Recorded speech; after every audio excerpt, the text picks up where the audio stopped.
Thank you. It's been a long day, right? I mean, 2 days, especially for people who were there yesterday as well. So thank you for staying so long. We've seen some incredible stuff. I mean, I'm not an animator. I don't know about you, but I cannot wait to go back home and just like try to fly the toucan above Electra and just drop ragdoll spiders with increasing number of legs. That's gonna be super fun. And we also witnessed, I think, a HIVE first, right? A quiz on a HIVE. So you might be starting a tradition here. So yeah, disregard the Olympics. This is the new stuff that we should focus on. Nevertheless, thank you for having me again. And I say again because I was here last year. That's the photo. Are we going to repeat the photo again this year, Chris?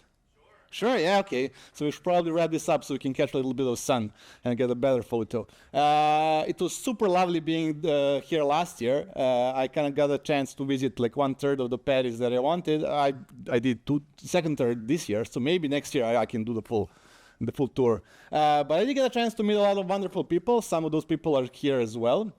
I don't know, it's like maybe somebody from the audience is in the audience again. Are there any people that were here last year in the audience? Oh, nice.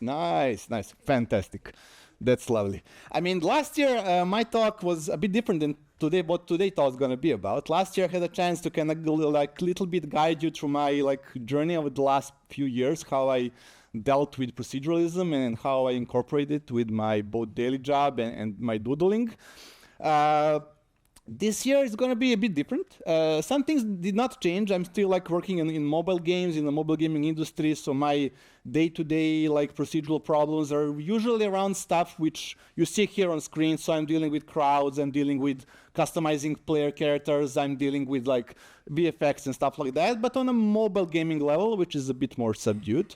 But that's why I do tend to kind of like take every chance that I get to work on these like personal projects. I tend to be very jealous with my free time, not to take any like commercial stuff. I want to focus just like my time. I want to do things that I want, and I just jump around. Like sometimes I do things for November. Sometimes I have different rabbit calls. There's a bunch of projects which I still haven't finished. Hopefully this also is maybe already like a year and a half old.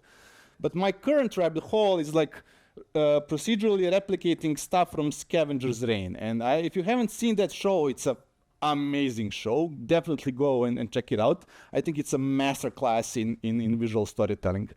So that's my current rabbit hole. But one of these projects was like happened a couple of years back when I was involved in like producing the Dawning short. Oh yes. This was super fun on many levels. It was challenging for me, but what was cool is that I was like kind of responsible for all the terrains, and like height fields were super awesome for that. Like easy, no problem, like iteration speed, everything, like job done. But like the texturing part, I was kind of doing outside of Houdini. I was texturing everything in Substance Painter. It was okay, but you know, like especially when you're dealing with a bunch of height fields, you need to ping back the data. Things can kind of get like tiresome at a certain point. So as like a cherry on the top of that effort, we wanted to create this tutorial for the height fields for the side effects website, and it was supposed to kind of transfer a bunch of the techniques that we did from the short to the tutorial. But I also wanted to do everything in Houdini. I kind of hoped like I'll just use cops. I mean, how hard can it be? And I'll texture everything there. And that was my first like actual production experience with cops ever in Houdini. I mean, like bigger than dropping out 3 nodes to do something very, very simple. And it was challenging. I mean, for me, it didn't felt like the rest of Houdini. I was missing a lot of performance. I couldn't wrap my hand around with managing all the image planes. It's just not made for me in a sense. I kind of managed to do everything for it, but it was probably not my go-to tool at that point. So I was kind of a bit surprised when they called me like to test out the new Copernicus. Like no. My Copernicus impression is probably the same as my Keanu Reeves impression. Like, no. Like, what? You want to test me the new one? Is it going to be better? And they said, like, it's not only going to be better, it's going to be so much better. We're going to skip Cops 2.0 and go straight to Cops 3.0 because it's so much better. I was like, okay. Like, hold your horses. I want to check how this looks. And I think it was Attila, the first one who actually demoed it to me over a Zoom call. And he was super proud about all the SDF shapes, which I think he implemented in the. He might correct me here, but he was really proud about that. Yeah. And they're awesome SDF shapes. You can do a lot of stuff with them. So when I actually got a chance to play with the tool itself, I was surprised. Like I was Copernicus level surprised, in a sense that okay, cool. Like this feels natural. Feels like a workflow that I can that even because we didn't have any documentation because RT was like alpha beta level, it felt like something I could easily switch to. It felt like the rest of the Houdini. The speed was there, like it was really fast. And even though it had a limited tool set, like when you actually could combine it with the rest of the power that Houdini kind of gives you out of the box, it really showed potential. So we kind of devised this plan, like cool. We're going to do some things. We're going to create 3 shiny, nice materials. We're going to render out some shader balls, and then we're going to present that at HIVE. All good, fine, no problem. Plan well done. And that plan, I think, went like within 3 days. That plan got ruined because I got so sidetracked with playing around with all the stuff that I could do in COPs that I created like a bunch more than 3 materials. And I was like, okay, what am I going to do about all of this now? We need to like come up with a new plan. So I thought, okay, how can I demonstrate all these things that I played around with COPs? So I thought, how about I created a little bit of like small snippet scenes that can maybe demonstrate like the power of texturing that you can do in COPs. So I created this, and it's like everything that you see here. It's like, okay, it's procedurally modeling Houdini. That's one thing, but like models are really like playing second fiddle to this, but everything here is like completely procedurally textured in COPs. And like all these scenes are heavily relying on displacement maps, which render really great actually in Karma. Not everything here is rendered in Karma. I have to admit, some things rendered in Octane, but it's kind of mix mash. But that's just kind of, I thought like, can I use just like simple geometry and rely on textures to build up some cool scenes and demonstrate how differently like you can use COPs to build these scenes? And I know that COPs is envisioned to be a lot more than just like texture synthesis part of Houdini, but that was kind of my main focus, and that's what I'm going to focus on today's talks as well. So my idea was to kind of run through most of the materials that you have seen here, not maybe all of them, because I don't think we want to stay here like too long. So we'll kind of go through a little bit of a breakdowns. I might talk a bit fast, hopefully I won't. If I do, just wait till this really gets released on YouTube and you can like watch at half speed and everything should be fine. But it's gonna be a little bit like COPS speed dating. I hope you don't mind. So moving forward, like the first scene, the glass scene. Basically, like all the glasses are just like Karma shaders, and it's just like height displacement that I did on them. And these are probably the most simplest shaders that I've built, the most simplest textures. And they're simple because basically they rely almost exclusively just on the tile pattern node. And it's a super powerful node because you can use it to build like your base level of almost everything. Here I'm just using the most like bare bones of it, just like picking out the shape, picking up a specific rotation that I would like, just blurring it a little bit so it doesn't get that hard edges, and just a little bit of a gradient at the top, at the bottom, so I don't get like displacement errors at the edges of the glass. And you can see me here using the material preview node, which also works fantastically well in conjunction with COPs and everything, because it's fast, it's in the viewport, you can just plug in all the nodes that you need. Here I'm just previewing height for the sake of this specific use case, but you can do so much more with it. And you can plug in your own custom geometry if you have some specific UVs that you wanna test out. Here I'm just playing around with some shapes, probably not choosing the best shapes to kind of show variation, but you get the gist of it. You can actually like model very like in real time using just textures to kind of test out and concept out the ideas. And I think I used like, this is the only use case where I used like negative displacement. I just kind of felt that like subtractive method works better for kind of glass. It had more control, so I don't have that many intersecting geometry. And like some things maybe you don't have out of the box in COPs, like twist, but if you just plug like a linear gradient in a distort node, you can easily get that twist all the way around. And similarly for like the other shapes of the glass, again, just a tile pattern. I'm just kind of selecting the patterns I want at the top, at the bottom. I'm kind of masking out, again, just to avoid some displacement errors. I'm kind of masking out the top and the bottom, and just adding a stripe in the middle manually with a simple wrap. And I did one more, like I call it a Charlie Brown pattern, just because I love that kind of pattern. You can just quickly just drop in a switch node and just preview stuff and continue working as is. Now, for the cave scene, this kind of used more like, actually like more than one kind of a system. Let's quickly go through 3 of them. One is the actual height map for the chalice, and the coins and the actual rock face. I am focusing mostly on height maps because when you're building textures, at least in my experience, they're usually the backbone on everything else. Once you kind of build that height map, you can easily extrapolate your roughness, your base colors away from that. But that's kind of the most crucial part when you're building stuff like this. So for the chalice, I mean, you can start as something very similar as you would actually model this in SOPs, where you're just kind of, I don't know, ramping a p-scale on a sweep node. But I'm doing something literally the same thing, but just on a like a horizontal, like vertical ramp here, just kind of defining that shape in a curve node, in a remap node to get the base shape, but just on a displacement level. Where things start to get interesting is that once you kind of move away from that like mesh resolution into text resolution, when you start like adding the more and more like level details. And as an artist, I start to like working like, okay, now I'm working on some medium level details. I can just maybe replicate a bunch of ramps and I multiply it only at the bottom part to kind of like cut in some interesting shapes. I can just use a simple ramp to mask out where I actually want that influence to be. I can replicate many of those ramps and then do the distortion trick with a twist to twist it around the chalice, and again just kind of mask it out where I want.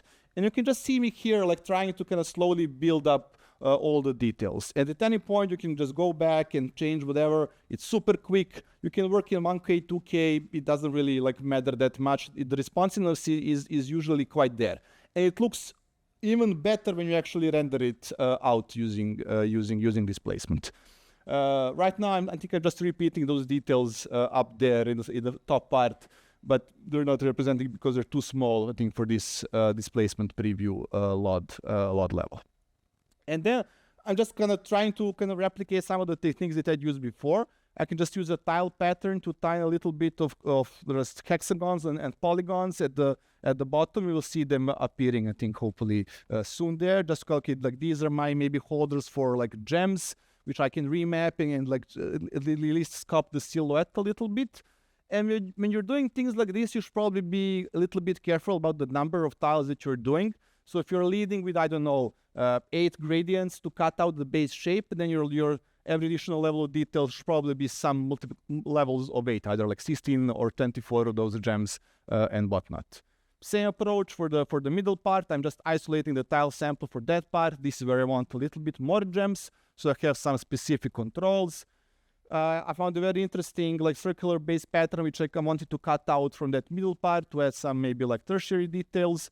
And at the end, you'll see now one of those fantastic Attila's SDF shapes is the fish scale one he implemented, which I thought would look really well as like an engraved detail for the entire part of the chalice. And then in render time, it's just like a simple simple tube, and everything else is displacement. For the coins, I mean, like 2 main things were like the issue here. First, it's actually kind of creating those shapes of the coins. I mean, it's a circular thing, like, and you want things to go around in circle, and you don't have like a polar distort node out of the box, but you have this like UV sample node, which then you can build your own UVs, and you can like distort things in unlimited ways, or you can distort it on a SOP level and then just rasterize it like this. What I did here is actually use like the radial and concentric gradients to build my own custom UVs. And then I combine that again, like with the library of like pre-built SDF shapes to kind of get this first version of this like stylized pirate coin on top. For the second version, I didn't even get bothered to actually any manual work. I just like imported an image. You can do that, and you can convert that image back to an SDF and then manipulate it from there, which is super powerful option. Similar trick for like a polar. I just typed a bunch of dots in the font, to get that kind of circle DOS, like a quick way to hack it, to get that like second like side, the shape of the coin. And now we come to actually building the pile. Start off with a coin shape, then using that slope direction with a bit of a large fractal noise to start distorting the shapes and giving this edge a little bit more of a breakup. And you can like decide how much of this breakup you actually want. And then I just plug that straight into a tile pattern node. And this is where I can play around a little bit with like how I'm gonna art direct this. Like, what are the amount of coins? Do I want them to be like more or less dispersed, more or less order? Like, I can play with the rotation variation, I can play with scale variation, I can play with many things to kind of just start to build this pile a little bit more. But you can see there's still no actual shapes, because I'm just gonna getting that UV output or that tile pattern for two reasons. One reason is to just get that one channel of the UV to get that like randomized like slant for each coin, so not every coin is like flat in the height map, so that once I multiply this with the original height map, every coin can get a little bit like angled, so you get more nice variation. And I use the same UV as I get from the tile pattern to actually map on the shapes that I build in the previous nodes. And this way I have like that little bit more control between like actually distributing the coins and what size and what shapes the actual coins will have on their surface. I could actually just plug probably just the shape directly into the tile sampler, but I just want a little bit more control over the entire process. For the rock part, I started with just building one big rocky shape, and like the pentagon was probably the best choice. You can just, and then you start like, working as an artist, like from big movements to small movements. I just kind of started distorting the shape a little bit just to break up a little bit that inorganic shape to get something more or less rocky. Then I start carving out the edges. Usually the trick is you just copy the same shape around the original shape and kind of just subtract it out. Then I just multiply that very planar looking gradient just to get that like main directional slope on the rock. So once you start combining it, it kind of looks like it's kind of mixing a little bit together. Then I started working on like more a little bit of like secondary details. This is where I start introducing like actual edge deformations and like movements in the rock itself. And like all variants of Voronoi noise are usually, or Voronoi noise are your friend here, because they have that like rock looking shapes to them. And then you can use them and combine them to start, I don't know how much you can actually see that the slight variations in the height map, but I'm just kind of using a bunch of these different noises either to like distort the edges so they can look like a little bit broken, or just introduce crevices into the rock itself. And sometimes I take this noise and I just kind of elongate it in a specific direction if I want like a bit more directionality in the damage that I'm doing for this unique rock. And no rock would be safe without any cracks. So again, like Worley knows to the rescue. What I'm doing here is I'm combining like two different scales of the same noise just to get some little bit more variation in the cell size. You can do like 2 or 3 levels. It's the same thing. Converting it back to SDF, so I can like convert it then back to the mono and get all this nice like edge fall off details. So the cracks have some kind of a chamfer to them. Then I'm just running a couple of these sorts to so they're not like completely angular, and I'm just like breaking up the edges a little bit.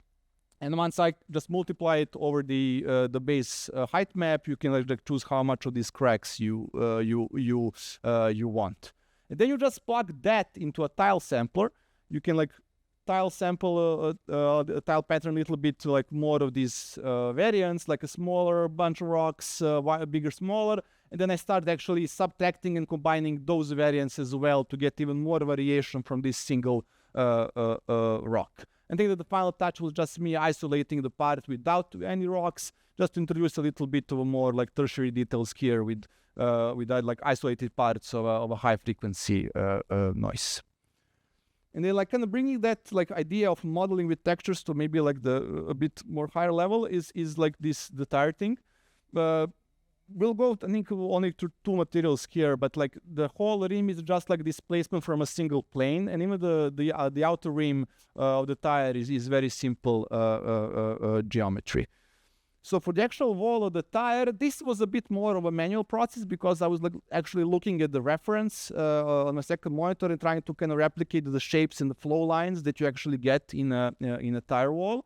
So I'm just creating some base shape. I'm using a gradient to introduce like that directional waviness, trying to match the pattern of the tire, and it's super easy to play with it. Just kind of drop a distort node and a gradient. And once I'm happy with the result, I'm gonna just add a little bit of blur to help the displacement look better, plugging that into a tile so I can vertically tile it, and then just manually placing it. And I'm just following the same thing all over again and combining everything in the end to get the final texture for the tire wall. And just like adding it all together to get the final thing that you're gonna see right here. So it's a bit more like manual tweaking, but again, it's still very flexible. You can go back and tweak whatever you want. The rim itself, I mean, if you just look at the SDF shapes that I started building, you would think like, what is this gibberish? It doesn't like come up to nothing, and it's very hard to do in this context. But I didn't watch it in this context. I kind of just built like a radially symmetry, again, with a custom UV, just with a gradient which repeats, I think, like 14 times, something like that. So you can just build your radial symmetry by a custom UV map that you plug into the UV sample. And now when you start like building your car rims or whatever not, it's way more contextual. You can actually see what you're doing. So you can like watch at this node and then go back to your SDFs and start tweaking them to maybe like adjust the shape and get something that you maybe like more or wanna do something else. I just stick to this kind of base level, but you can like, combine different levels of these FDFs to add like additional more way more details to the rims. Then I just cut out the outer shell because I am building like a car tire. I'm building the outer rim with a simple shape, and I'm just like multiplying that with this like radial gradient because I want that height difference. I want that central hub to be way more in the tire. Again, using simple shapes to build a central hub and subtracting to build the actual hole for the central hub. Now, like the actual out of the box, you cannot get like that circular stamp in the tile node, but you can just dive in and kind of hijack the node and just kind of replace the geometry with your simple circle which has 5 points, and basically you're done. With a quick hijack, you get your circular distribution. And you can build the same way you build your central hubs. You can build your other ones and get the height map for the rim itself. For this scene, I was trying to kind of figure out how can like SOPs and COPs talk a little bit more like in more detail. So we'll talk about this kind of space padding first. It was actually super easy to do it because I just kind of dropped a couple of SOP import nodes there, and the setup is like super simple. It's just a plane which got remeshed, and I just kind of manually picked out some points which I wanna pin and run over like a completely static volume simulation, and then just like subdivided in the end so you can get like rasterized as geometry. Absolutely the same process for those three variations. I'm just picking out the different types of points to get different type of a variation for that cloth padding. Same nodes, same thing. I'm building those three variations. I'm rasterizing them to get actual like height textures out of them. And now I'm plugging each and every one into the basically same kind of a looking tile pattern, but I'm also building this very large fractal noise and masks out of that fractal noise, because these masks will actually drive the random distribution of those individual variations. And technically they also drive rotations here as well. And then I just combine them in the end. And if I want variation, or if I don't like the distribution, I can just go back to the initial noise itself, offset a little bit and see how this goes. And you can usually extend this to have like multiple levels of this padding so that they're not all uniform. I am using the same type of a tile pattern to build an SDF just because I wanted that SDF capability of distance to start building the details in between the paddings itself. And I'm just like selecting different type of like SDF to mono versions where I either want like the full frame or just the part of the frame or just the corners. So I can build this, I have this vision, this like metallic frame details that go around this soft cloth padding. And in the end, I just add them together, and you can always use like a remap node to like determine how prominent they are in the final displacement. The rubber floor thing, again, a tile node as a general starting point. I think you start to kind of get the rhythm here. It's super powerful node. Luckily, you already have this six-sided polygon as a base shape, so there's not that much thing that I had to build to get the idea. But I am kind of blurring it and isolating the edges because I wanted this floor to look a little bit like worn out rubber. So I wanted like the edges of every single tile to be a little bit raised and like damaged. So that's why I kind of isolated that edges to have the control of the raised edges at a certain point. Then I just use a high frequency noise to introduce a little bit of edge damage, which is not that visible here, but believe me, it's very subtle, but it's kind of a rubber thing. I didn't want to go overboard it, and it is kind of works on the scale that it should work. I am using the same tile pattern to get that like per tile variation because I wanted just a little bit variation between the tile heights themselves. And I also add a little bit of noise on top. It's just like building out variation with visual interest. One more tile sample to build like those tertiary details. I just kind of scale them down so I don't have to like tile a bunch of those things. And I blended them into together. And of course, I was completely carried away with the cracks I did on the rocks. So I was like, yeah, I gotta do one more crack thing for the rubber floor, even though it doesn't make that much sense, I guess. Again, noise turns to literally just to edges, and you can just warp it a little bit. In this case, the difference is that I used another noise to mask it out, so it's not all over the place. It just appears in certain areas. This thing is completely just textured with one single with one single image. I didn't even build the color map for this one because all the color just like in shader with some subsurface and emission. I'm starting with a tile pattern, but this time it's not any strict pattern like I would do for the rubber thing. It's the kind of way more organic and way more varied because I'm trying to replicate that organic distributions of I don't know how like these alien eggs or whatever they are. They still gross me out. I don't know why I build them. So I'm just kind of blurring them out to get a little bit more the distribution of the values and having that sharp remap to increase volume so they look more like inflated egg blobs and whatnot. And then luckily, because I can convert them to SDF, I can get the distance away from the shapes, and I can remap that distance to get these like concentrical ramps which are like spreading away from that initial shapes. Because I wanted to build that little bit like organic mass buildup, which is concentrated around those main eggs. And I'm hopefully doing that right now. Yeah. And then again, just blowing it a little bit to kind of keep everything a little bit more in an organic world. And now I started like adding details, just kind of a little bit of a noise breakup, so not everything is perfect. Feels a bit more like organic and even more like icky. Not that much, of course. Be gentle with distortion as well. Just again a touch of blur to make it a bit more fit everything together. And now I'm again like building this mask because I have this SDF which I built from this, so I can know like the distance. So I can isolate just the closest distance from those main eggs. And I can add variation just there.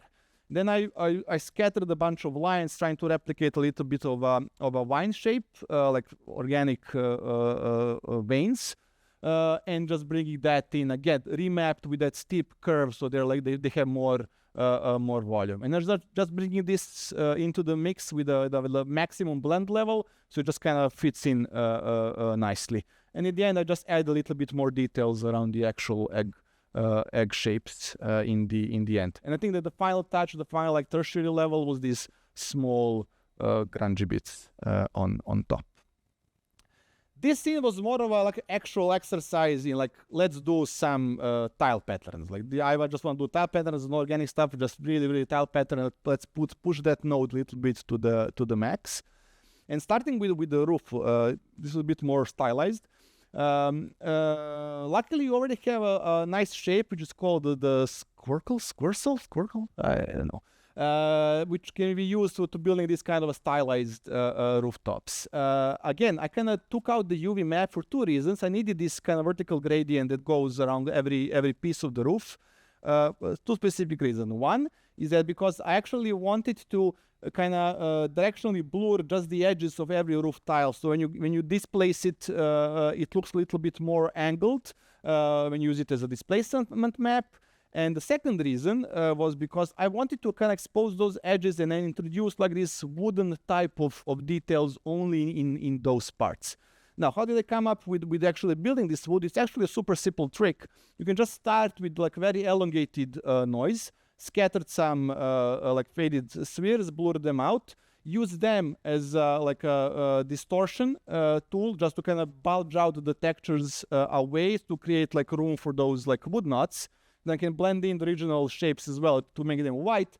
Then I can use the remap node. But the trick is that I'm repeating the remap and I'm lowering the input max. So the repeat is getting repeated, this remap, over the entire value of the range of the noise. So you get these like wood level grains in the texture. It works really well for stylized wood. You could probably extend it to get something more realistic. And then I'm bringing those details in only on the edges because I kind of felt like that's the part where that could be useful. There's a very cool node called high to ambient occlusion that can give you like this type of a mask. For example, all the crevices, which I use to mask out a tile node because I wanted these moss buildups only to appear in those crevices. And that was kind of that part. For the actual kind of wall and like pavement type of a pattern, like this was the tile pattern node out of the box. I just picked a pattern. You have a preset of a bunch of them. This one is actually French pattern. I didn't pick up to suck up to you guys, so you know. I did that before I came here. But nevertheless, it's an awesome pattern. I played a little bit with variation, and again, I'm just isolating those UVs, but this time I'm like remapping those UVs to be like this radial because I wanted every tile to have a little bit of a bump on a middle, you know. It's super useful, these UVs. You can do whatever you want once you actually build the actual tile itself. And again, I'm starting to build in the variation here now, both in actual height difference. I'm just adding subtle height differences here. They're a bit exaggerated right now when you see them, but when you lower displacement, they're like right there where they're supposed to be. But what I'm also doing is that I'm selecting only a part of these tiles because I wanted some of them to be cracked, but not all of them. So I'm like just selecting a bit, like a percentage of those tiles that I got from the tile generator. I'm building a completely new part of the cracks, and I'm only cracking those parts. But then I'm plugging that to a connectivity node, which can give me a UV for all the new specific shapes. Why? Because I wanted now that every cracked part of the tile has a different rotation, so it kind of feels a little bit more organic. It's not just cracked, it has also moved after it got cracked on a texture level. And I start introducing like all of those variations back into my main flow, adding in the edge variation. The edge variation here, the cool trick is that once you start distorting it with some noise, the cool trick is to just mix it back with the original, but on a like a minimum blend level. And what that does, it actually just kind of sculpts away the edges because it just keeps the minimal value. And it literally works like you're going in a ZBrush and like doing like a trim dynamic type of a work on an edge. It does magic. So again, I'm introducing the variation in per cracked tile mode, and I'm also like now isolating a little bit the edges because I wanted to add some like even higher frequency variation there on that part as well. And you can like play around and just like adjust the distortion to see how you know. And it's a super simple noise in the end, just a little bit blurred to build like that ground level grout which goes in between the tiles themselves. And since I just like a little bit introduce the gap, slight gap between the tiles and the grout, just to kind of sell it's a bit old and there's stuff appearing there, and smaller rocks distributed around the tiles themselves. And since this is kind of everything is basically driven by that first tile node, you can just go in, pick a different tile, and everything regenerates itself like immediately. You can get just variations of it. I did like these walls, these payments, whatnot, and you can even go back there. Okay, but I want more cracks on more elements, and it's super responsive and super fast. So you can just build stuff like this whole day around. Now for the mosaics. Mosaic was a bit trickier. I didn't like, because you don't get these like circular things out of the box. I didn't hijack the tile node this time. I just kind of built it my own like point cloud at first. Start from a circle. You just do that kind of 2D expand node. You can select how many of those circles you want in between. You resample it to get the even distribution of the points, so like that that mosaic type piece is correct. I just added one more dot in the middle and like calculated the normals so they kind of align to the shape of the circle. And then I can plug that SOP directly to the stamp node to get the actual elements of the mosaic. I did a similar thing, but just kind of building the rings, and I'll show you why I built the rings as well.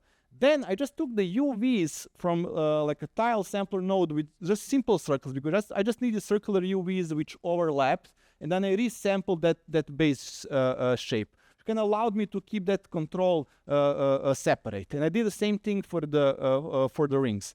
Why the rings? Because once I started plugging these new shapes into the like segment by connectivity, I could get like per ring and the per mosaic shape variations to build out the color and the slant for each part of the mosaic.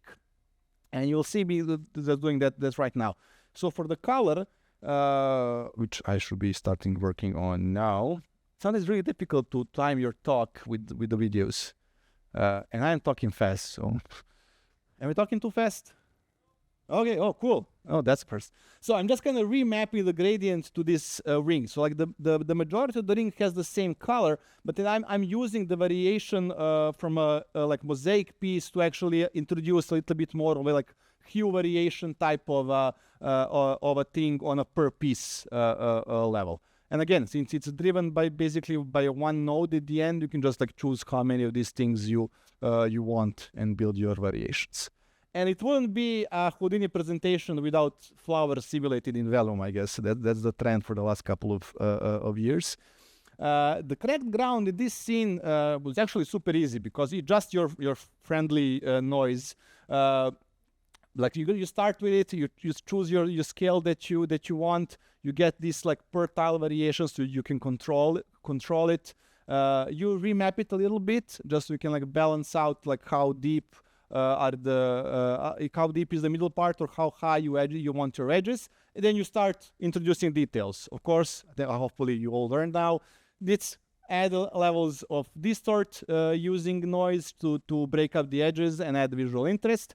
I'm also using the same noise to convert it back to edges and add just a little bit of more kind of a crack details on top, but still keeping my main fault lines like dominant. And I'm using the same distort as it did on the main shape, just so they match up once I start reintroducing them back. And I just kind of multiply or subtract whatever I've built to build the cracks in between those specific elements of the noise, and just like a little bit of just kind of random noise at the top. You're building like dirt and rocks, just add a bunch of noise. You're probably not going to do anything wrong, and just mask it out. Scarf was a little bit interesting, because I had to actually like build this initial knit piece first. This was a little bit like ping and pong, trying to figure out what works best. In the end, I just took one shape and like distorted it, but just like the top part of it. That was kind of the best way to do it. Then I mirrored it to get the second part of that shape, and multiplied it with a simple like fade out sphere to get this like a I don't know, bulge out of it. And that's kind of like my main knit shape, which then I started adding details, just a little bit of edge breakups. So not everything is perfect. Again, this is just like a little bit of noise, introduce details. I tried to introduce a little bit of like loose hairs here and there, but this was absolutely not visible on the scale I was working at. And then I plug the same shape in 2 tile sampler nodes with just like different rotations, and I can blend them together to get this like nice styled knit texture. And just like for a global level of variation, one more like level of distortion on the at the end. And the flower was I just wanted to like see if I can just like model and do the flower everything in one go. And like there's different type of ways you can probably do the base shape of the petal. I started out doing it like this way, just starting with like a simple circular shape and then trying to massage and distort it into a position. It kind of works, but it's not that kind of obvious. You can like mirror it and get much better way is just to start with like linear gradient, rotate that, remap the bottom part, and when you subtract those two and threshold it, you literally get what you remapped. And when you mirror that and go back to the remap node, the thing that you are like actually remapping is the thing that you can actually get. And this is way more direct and way more easier. Or you can just model it in subs, or you can just import your own image. It's up to you. Sometimes I like to make my life more difficult, so that's why I did it this way. It's more fun that way, come on. You all know this. Now, just levels of distortion. I'm probably just kind of building my like base level of opacity map, which I'm probably gonna plug something like this back to the image trace node on a sub level, so I can get the actual mesh to simulate. And I'm trying to build like the rest of the organic parts of the flower. I wanted that like organic flow that the flowers usually have. So I just kind of distorted this elongated noise in one direction, and then I mirrored it onto itself, so you can get this just like these organic vein structures that are moving away from the middle. Again, just the remapping with this little bit of a more steep curve to having that little bit more organic shapes to the entire thing. And in this case, I'm trying to isolate all of this height variation and distortion more to the top part of the flower, because that like the older part of the flower and the newer part is lower, so I wanted like less distortion there. And I think like this was like probably the stage where I started building off the color for the flower as well. So I just kind of branched off from the height map at certain point. I built like this base level color based on just mixing two noise and two colors, and I used this to add a little bit more details there. Then I wanted like just kind of blur the height map to get a bit more color variation on the edges. I wanted the flower brighter there. Then I used the same Voronoi I did for actually building the shapes in the flower to distort that circle there, so I can mask out a color in the bottom part to start getting that kind of like color following the growth patterns as well. And then just one more color variation, just super fast, just to kind of test out the things. And this is where I tried to kind of build something which is okay, like can I now animate? How would co-ops work if I start animating the textures? And maybe you saw this, maybe you didn't. I don't know if you saw the peak and the snake peak. So this was all basically built around like it's two noises just blended together to give me like a starting position for this like rust type of an effect. So it's basically like that noise, it's the starting position, and then from there on I like branching with two remap nodes. One is just doing the threshold thing, which kind of determines, hey, this is the difference between it's metal, but it's rust, and I can like slide between it. And the other one, the bottom one, is doing basically the same thing, but it's also giving me that fade away. So it's not like a full hard-on threshold, there's some width to it. And I'm using that to kind of bulge up the material before it becomes actual rust. And I'm just kind of trying to add like some kind of like micro cracks. I think here, sadly it's not that visible. Maybe you can see a little bit here. because I wanted to like that paint to like start cracking a little bit before it starts bulging and dissolving into noise. And the actual rust is just like a bunch of noises, high frequency noises that you can eventually remap to a rust color texture. I also tried like doing some little bit of like actual like directional scratches on the surface as well, but they ended up not being that visible in the render, I think. And for the colors, I'm using those same thresholds that I'm building down there to start building the color as well. Because once I have the mask of what the rust is, I can like start working with some like directional distortions and directional blurs to start building those like rust drips away from the rust. And you can modulate this distance, like for example, as like the more rust you have, the longer the drips there are. It's basically just kind of setting up one control and maybe relinking everything to make it animate. And then like I was thinking about these like rust drips, and they're like cool, like they work on this texture level, but like can I make them work on a geometry level? Because it's one thing that you have a geometry where like drips are always going in one direction. It's a completely different problem when you want to texture procedurally something which has shapes in all the directions, and then you want the rust to like actually drip only in one direction. So this was kind of my test to try to replicate that. Is the video playing? It is. Okay, cool. So the thing is here that I first of all started like adding a bit more like UV based detail. So I'm kind of moving away from this like tileable textures, but more into like procedural texturing a specific asset. And you can like rasterize your UVs and start building things from there. So I built these rivets based on the UV islands, and it's actually not that difficult. You can just like turn your geometry to UVs, resample all the edges, convert them to splines, and just kind of inset them a little bit and resample them to get the points that you can just stamp the rivets on.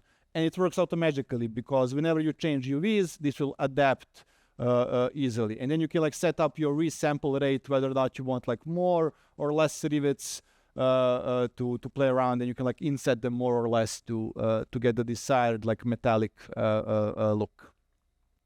After that, I think I just kind of build a little bit more detail just using like an edge detect after a tile node. I just want like a little bit of paneling to be introduced in this entire setup. But the main, the crux of the problem was actually trying to take those rivets and have like every rivet drip in a like a world-based orientation. This was kind of a tricky thing to do. Maybe there's some smarter ways, but what I ended up doing is that I kind of calculated the down vector before I moved the geometry to the UV space. Then I reoriented that same vector in the UV space and calculated the difference between like that angle and the down angle in the UV space. I hope you're following me because I kind of lost myself as well at a certain point. And then I'm using the difference between those two vectors to determine like how rotated the sprite is when I stamp it on. Then I'm building this like rust drip asset, which is just gonna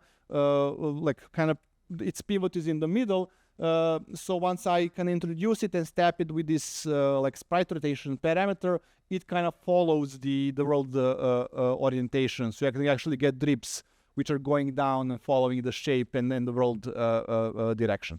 It doesn't work like perfectly well, of course, especially for the underside when the vectors can start getting mixed.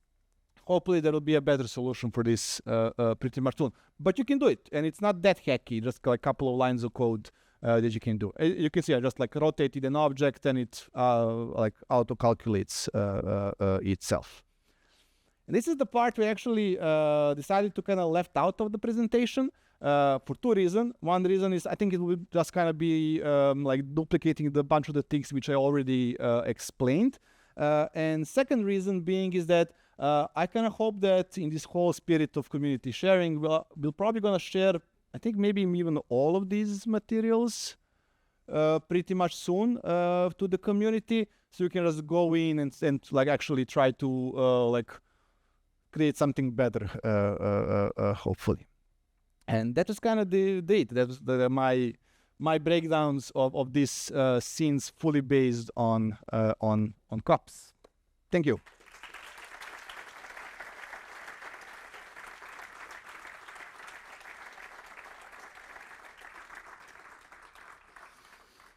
And I am a chatty guy, so feel free to reach out at any point.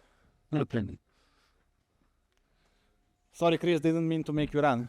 I need to work out. More kayaking. Questions? Question pour Nikola.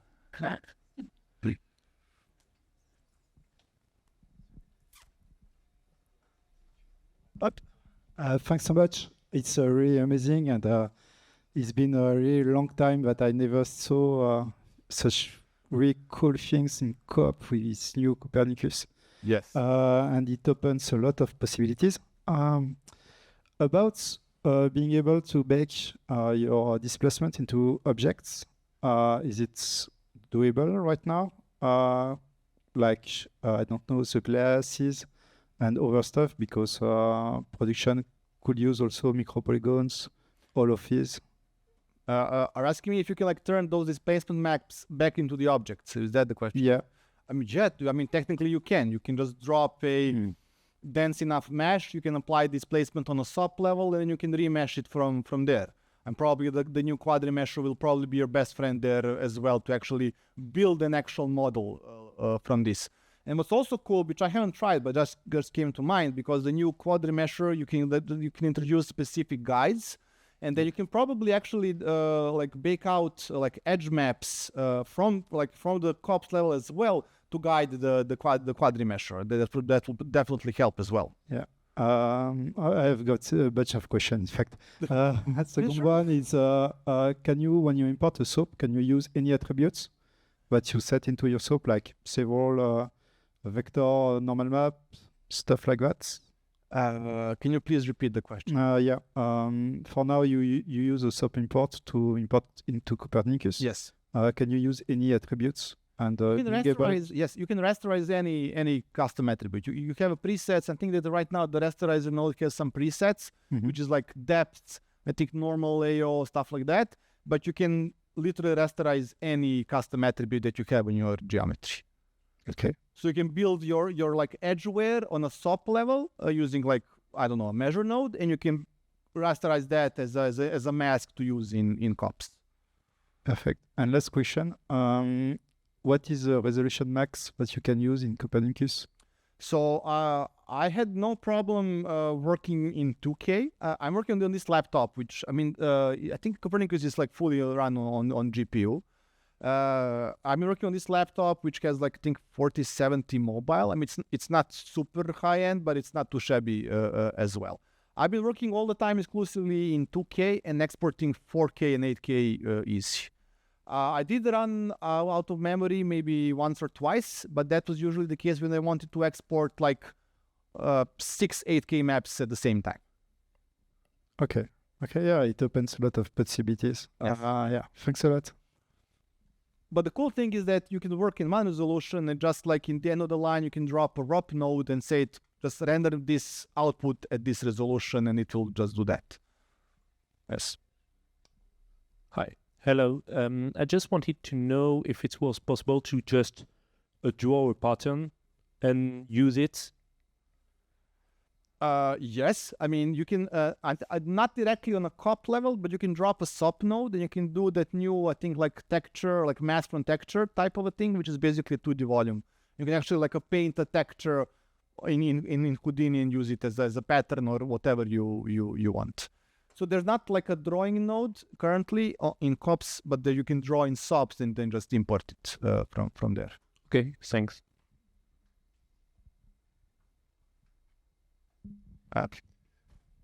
For the bubble on the wall that's animated, is that an animation in the COPS, and how many different expressions did you have to touch to? And yeah, thank you. That animation is just like the level of displacement, which I did. I just kind of modulating with a sinus function the level of displacement over time. And just because the type of the texture was kind of okay for that use case, because like the bubbles are the most dominant one, and because they are the biggest, they have the biggest value, that you notice the change there, the biggest. But if you'd like to animate something else, you probably need to do something a bit more complicated. Yeah. But you can just animate parameters directly in COPS as well. Yeah.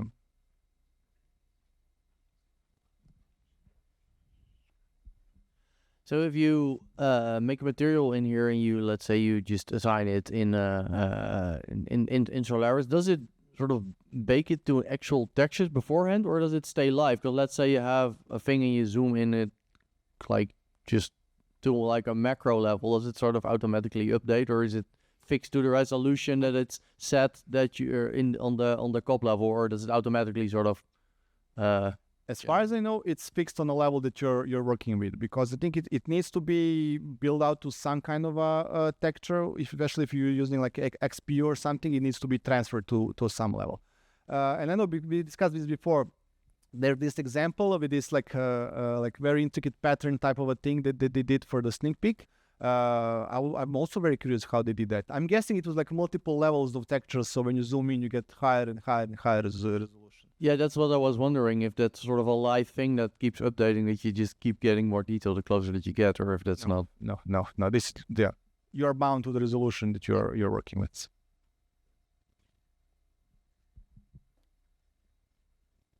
Two questions. Just one question, just so good. Great presentation. Thanks so much. Thank you.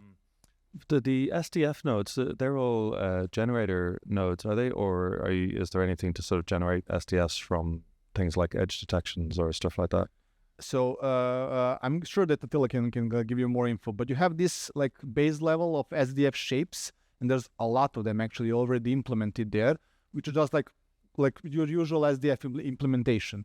But what's cool is that you can take any black and white image and convert it to an SDF, and then treat it SDF as an SDF from there on.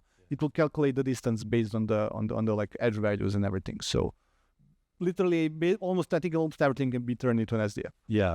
I mean, maybe in the future you could just draw curves and freeze the warpers and all. Yeah. Why not? Cool, great.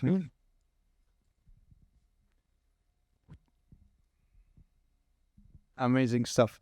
Is there such a thing as a solver COP to sort of do accumulation or feedback effects? Do you see any use case for that? I do see use case for that. There's not such thing right now. Maybe you can hack it a little bit at the SOP level. I guess it can probably be done. But what you can maybe do is that you can probably run like a SOP level simulation type of a thing, and then like rasterize that to a texture and then drive the COPs from there. But it's actually a good idea. It might be. I did miss a couple of times like a for each loop or something like that in COPS. It's not there yet. I don't know if there are any plans to have it soon. But I do see potentials in it. Yes. Yeah. And also, is there such a thing as an OpenCL wrangle or some kind of code manipulation snippet you can do? I think there is. Yes, there is. Yeah, but I think that basically everything is OpenCL now. Right. COPS. So I think there's like literally an OpenCL node, so you can. If you are like that level of a guy, you can dive in and do whatever, hopefully. Thanks. The questions. Excellent. Thanks so so much, much. Nikola. You're a real pioneer in the space, for sure. Nice work. Thank you.